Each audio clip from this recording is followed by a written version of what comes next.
All right, today we're gonna make candles. And so, let's go over our tools of the trade, right? Let's show them what we got. We got jars. Now let's talk about these jars for a second. You can use any type of jar. Normally when I would make candles, I would use like a jar that was leftover cheese dip or ranch dip or pickle jar or any kind of jar I got from buying food.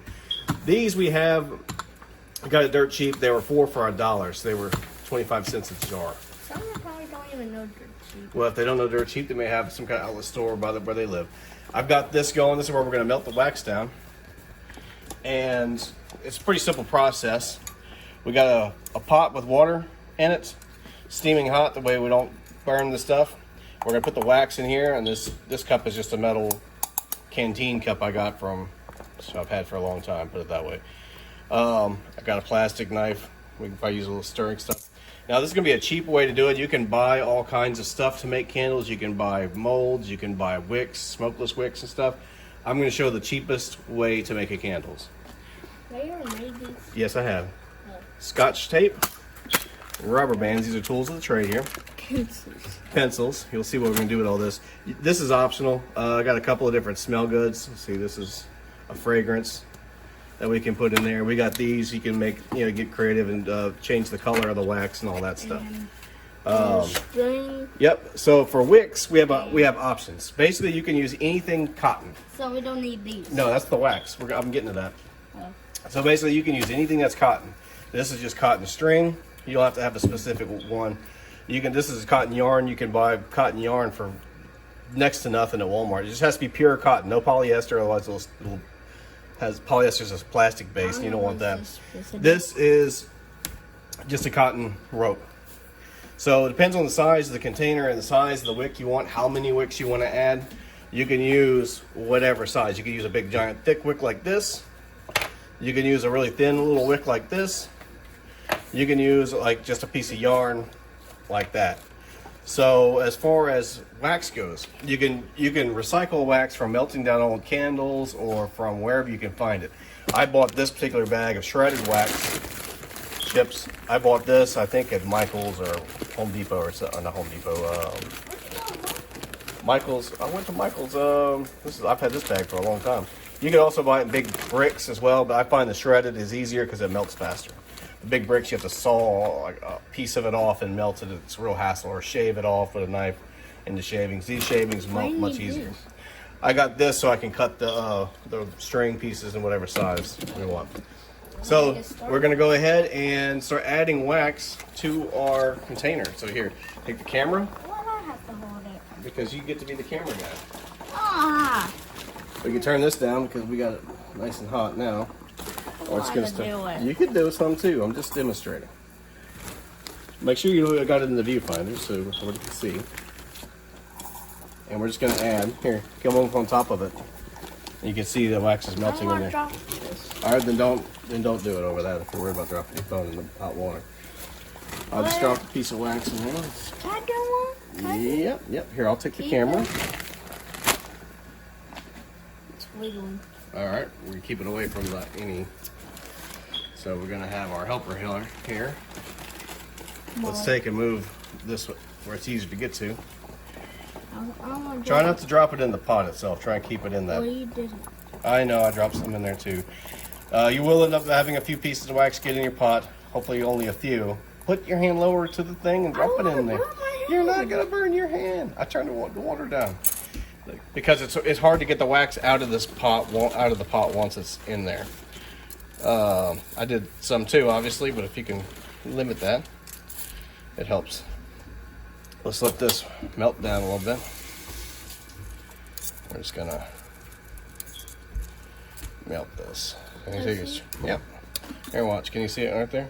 Here, you want to do something cool? Why don't you pick out some scent and some color to add to this? Now, these are optional steps he's doing. You don't have to have scent and color in it. I'm gonna pick this. But he wants to pick that one. All right, so open that up. Chaos behind the camera. You want to be on the film? No. You don't? Okay. This is. How is this even gonna open? Oh, I don't know if you should have that because I don't want you to cut yourself. Here, take that. It won't open. I'm really lying. I'm really not lying. Oh, I know. Now I can hold it back. Let me open it for you real quick. And now, oh, you got these. You can try and, well, these are so old they fuse together. You can cut off chunks of that. You can break it in half. You can cut it. It's whatever. Oh man, that's hard as a rock. Grab the camera. Hang on, I'm gonna try and break it in half for you. Boom, there we go. Can I? So Dad put. You can put that, or we can try and break it into smaller pieces if you want. Or just drop one of those chunks in there. There you go. Just don't splash it on yourself because it's hot. All right. So now we got some color. You see it's turning into green now. Yeah, let's kind of get it over here a little bit. Oh, I see. It's like food dye. I'm kind of nervous, just like him, to put the camera over the thing. I don't want it to fall into that water. You stir it up. How about adding some scent to it? Wait, just let it melt. Okay. Let's put a little bit more wax in there. And while that's melting, we're going to prepare our jars. Or a jar, anyway. Just put a little bit of wax at a time. We try not to get it in the water. There you go. Now you got it. So simple. Here, keep filling it up. Oh, we're trying to do. We need to make sure the jar is probably a good halfway full. Oops, I messed up. That's okay. Don't worry about it. This washer gets really hot. It will help take some of that wax out. As long as we can limit the amount that goes in there. You want me to put a little bit more? Yeah, put like 4 or 5 more handfuls in there. We need a lot of wax. You can't really waste it, because if you end up not using it, if you put more than you need to fill your jar, you just wait till it dries and stick it back in your bag. Knock it out of that thing. I'm Stick making a it back. mess on the counter. Well, we'll clean that up after the fact. So that's 2 handfuls. Yeah, put like 3 more handfuls. So 5. Try not to make too big of a mess on the counter. 5. It's okay. Just do smaller handfuls. Okay, so it's the Yeah. 4th one. That's a lot of wax. I know it's a lot of wax. And this is gonna be 5. What should I do it like this? All right, and give that a good stir, and we'll start preparing our jars. Oh, I see it. You see it changing colors? Nice. All right, let's go prepare our jars. So, Do I have to stir this? all right, so what we're gonna do is to prepare our jars, and we have some options. Okay, so we're just gonna use a regular jar. So Oh, she's the long one. for different wicks, we have options of something like this, and a really thicker wick like this will be a brighter flame. It'll burn the wax faster. We have an option of something lighter like this, and these yarn makes a pretty good wick, but it's not going to be as bright. You can maybe put 2 of them down there if you wanted to, or whatever. Could we do like that and that? Both of them in the same one? I guess we could. I haven't tried making one of them. Yeah, so what we're going to do is we're going to cut our pieces. We already have a piece cut from last time I did this. So let me just go ahead and cut us a string Watch your off. hand. I'm going to watch. So we're going to go ahead and make it a little bit longer than we need it for the jar. We'll trim it later. All right, so we'll set that to the side. Now we got our wicks. And here's one step that's, I guess it's kind of optional, but it makes it easier in the long run. And that's soaking your wick before you actually make the candle. So if you just put the wick in there, it will soak up the wax in there, especially the big heavy duty one. And it'll make like an empty column in there. So what we're gonna do is we're just gonna drop our wax. We're gonna drop these in the wax. Wait a minute, you drop it in there? Yep. We're gonna let them soak up the wax. Well, can you hold the camera for a second? I need to go use the bathroom. Absolutely.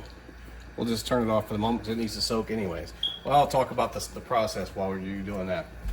So it's a real simple way to do this. We're gonna soak these, and we'll set them all to the side to dry on a paper plate or something in a minute, or on a paper towel. Let them soak up that wax. That way it won't absorb the wax while the candle's drying, and make a column, empty column of where it needs more wax in the center of our candle. So let's put a little bit more wax, and let's let this melt down for a few minutes. It's pretty fun and simple process. Kind of makes a mess though.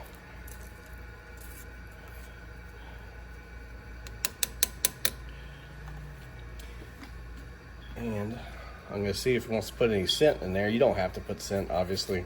That's just something nice if you feel like doing that.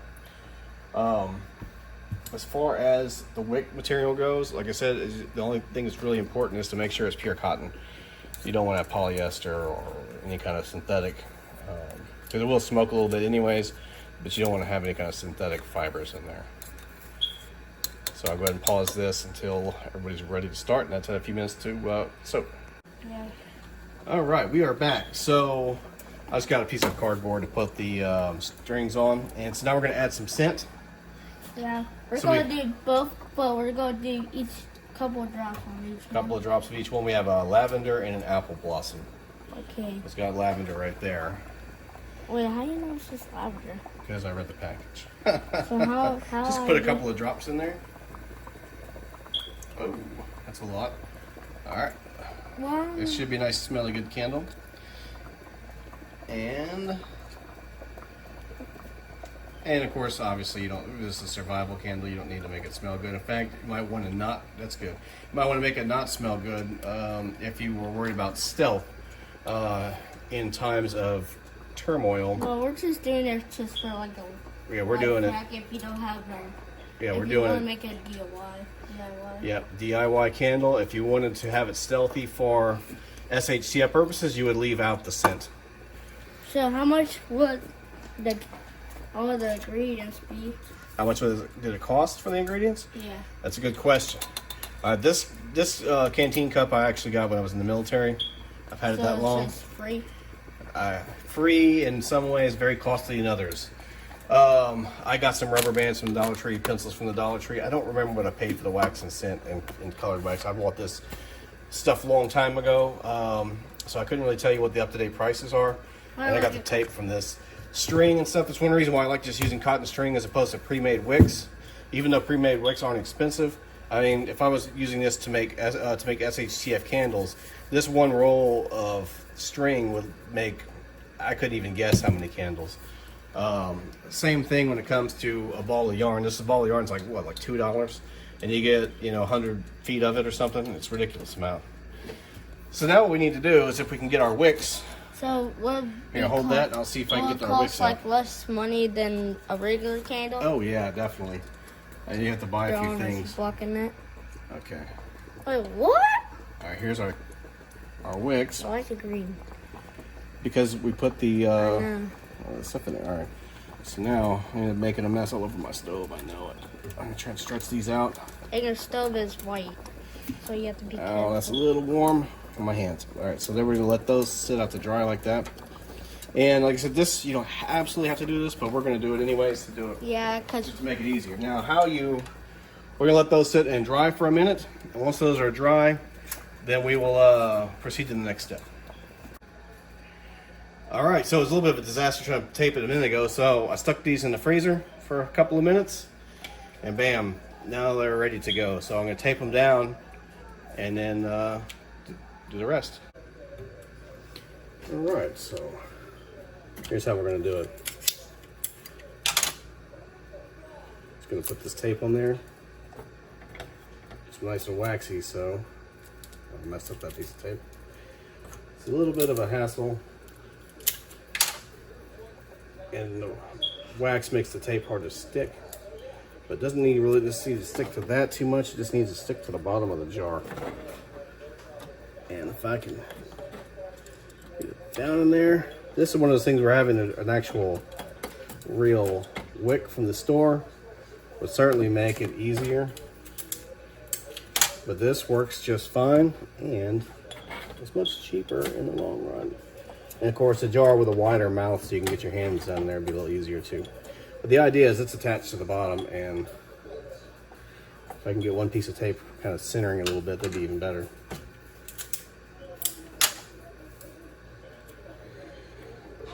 That may not be super practical though. There we go. Pull it in there somewhat. All right, so now we got, and he wants to have 2 wicks, so we're gonna go ahead and try and get this other wick in there. That'd be pretty wicked if we can get this in there like that. Usually when I put 2 wicks in a jar, it's a little bit bigger jar, but hey, we'll roll with what we got. So now we just need to make these stay. And that's the point of this. So the idea is to spread these out some, put that across our jar, then we can kind of pull our wicks wherever we want them to be. So we can pull these wicks a little bit like that, and because the wicks are different sizes, they kind of don't match super well. So I'm just going to use 2 separate pencil holders or whatever you want to call it. So I'm just going to throw a couple of wraps of rubber band on there. So I can have maybe one off to the side this way that I can pull this with, and I'll throw the other one in there. And that's what's going to hold our candles in place. So all I got to do is fill it full of wax. All right.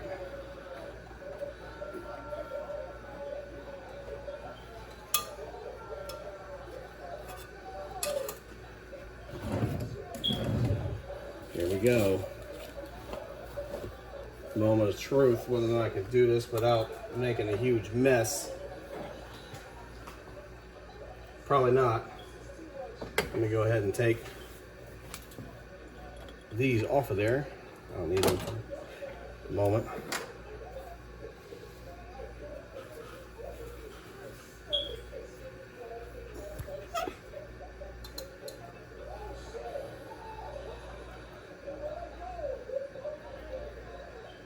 Fill this up with wax. We still got a little bit left in there.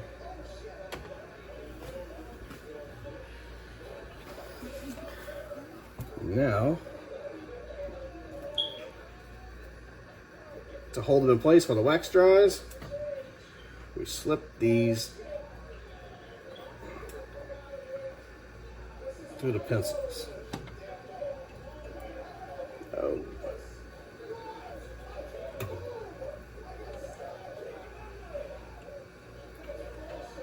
This one.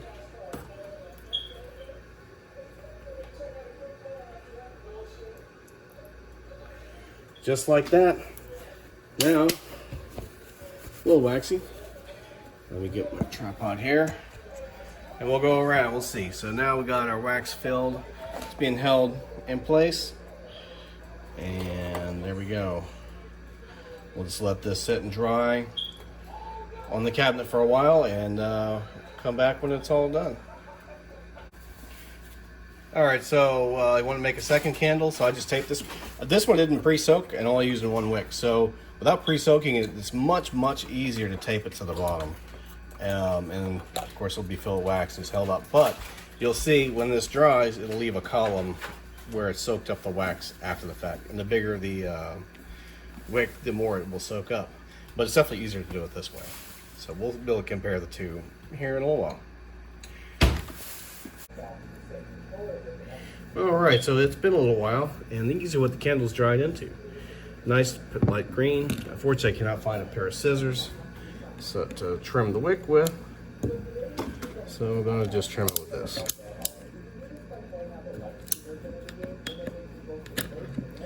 Alright, so there's a wick trimmed. Let's move this one and put this one right here. And take this out. And take this one off. And these feel solid, but it's not quite, this one's not quite there yet. It's good enough.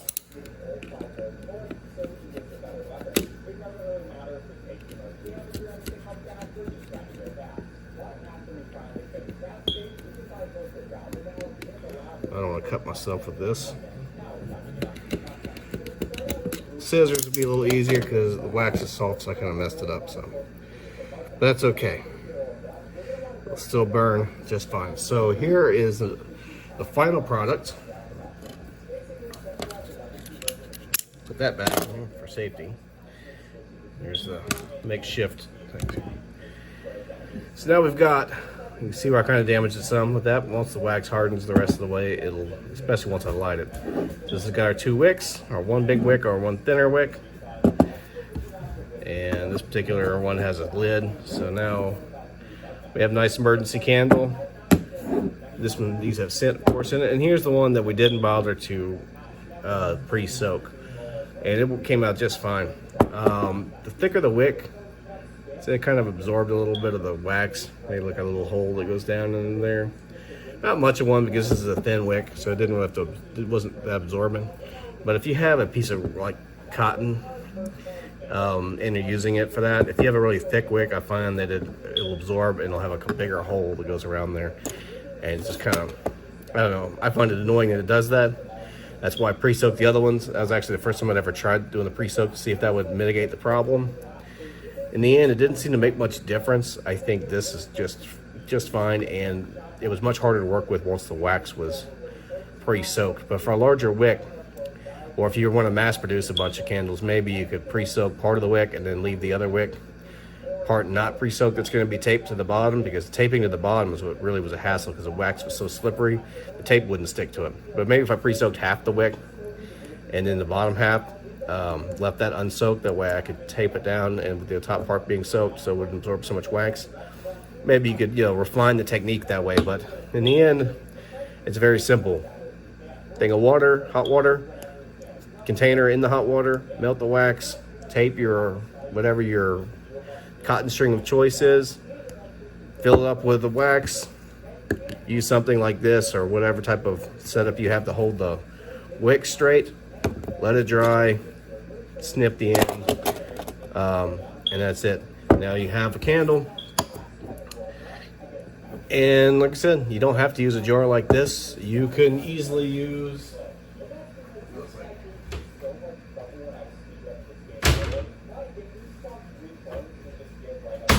well, I had one as an example, but I don't know what I did with it. You could easily use a jar that's for, I don't know, French onion dip, or a little jar of jalapenos or something when it's empty. Just some kind of glass jar from the store. And there you go. So if you like the content, please like, share, and subscribe. This is SHTF Gardener, although it's not gardening, but it is an SHTF video, signing out. So have a good day, and I hope everybody had a good New Year's, and we'll hopefully have a good 2022.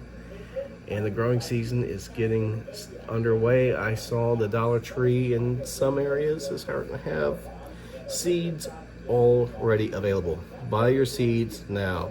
There's been a lot of shortages, and don't know for sure if seeds are going to be part of that shortage, but I would not be surprised if they are.